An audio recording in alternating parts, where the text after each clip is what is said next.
I have to admit, this was unexpected.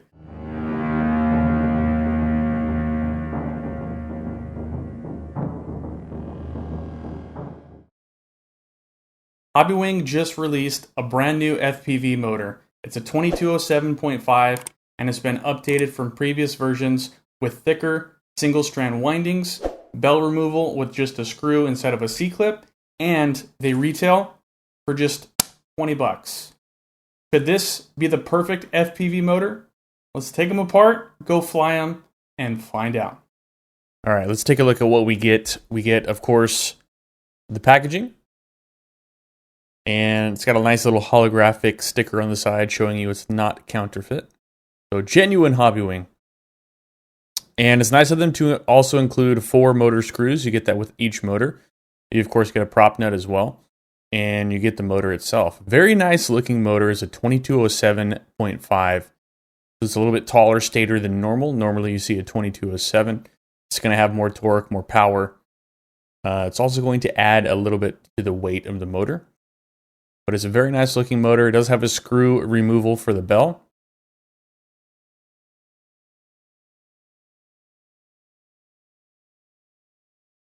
So we're going to take a look at the motor unassembled here. It has a very, very big motor shaft and bearing. I was very surprised by this. Hobbywing decided to go with a 5mm motor shaft. Again, very surprised by this. They're going for extreme durability, obviously. So clearly that is a 5mm motor shaft, and they also had to go with a bigger bearing as a result. So the bearing is a 10x5 instead of a normal 9x4mm bearing that you would see on typical 2207 size motors. So a very big bearing, a very big shaft. That's going to mean very, very good durability, but it's also going to mean the motor's going to be a bit heavier. So just as a comparison, this is an F40 from T-Motor, and you can see it's the standard size. It's 4mm on the motor shaft. And then the bearing for that is also going to be smaller as well. It's going to be a 9x4 bearing.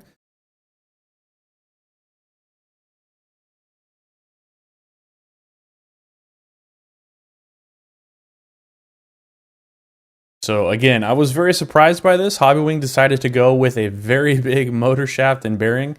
But that's going to be very good for durability, and it's definitely something I haven't seen before on a 2207 or 2208 sized motor.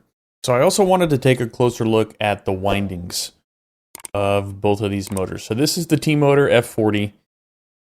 You can see the windings are pretty good. There's a couple points where they crisscross. And keep in mind, this motor is double the price of the Hobbywing 2207.5. So I just wanted to compare the windings. That's the F40 windings right there. And then the Hobbywing motor looks like it's very, very nicely done on the windings. There's one little point where there's a crisscross, but I would say overall the quality of these windings are better done than the T-Motor. All right, how heavy is it? Well, it's chunky. But again, the reason for that is the big motor shaft and the bigger bearings.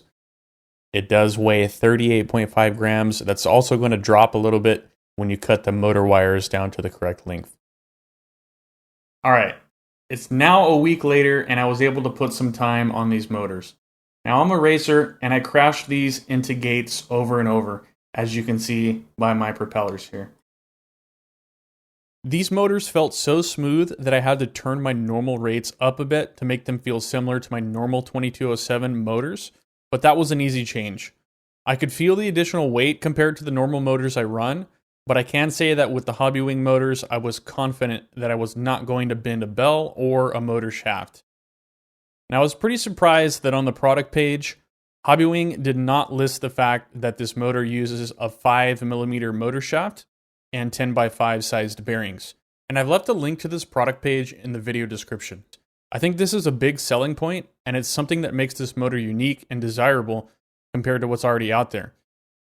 For 20 bucks, I think these new Xrotor 2207.5s are an amazing option for both racing and big heavy freestyle builds with an action camera.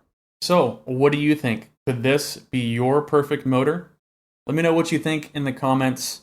My name's Lucas with Race Prep Multirotor. Thanks for watching, and I'll see you in the next video.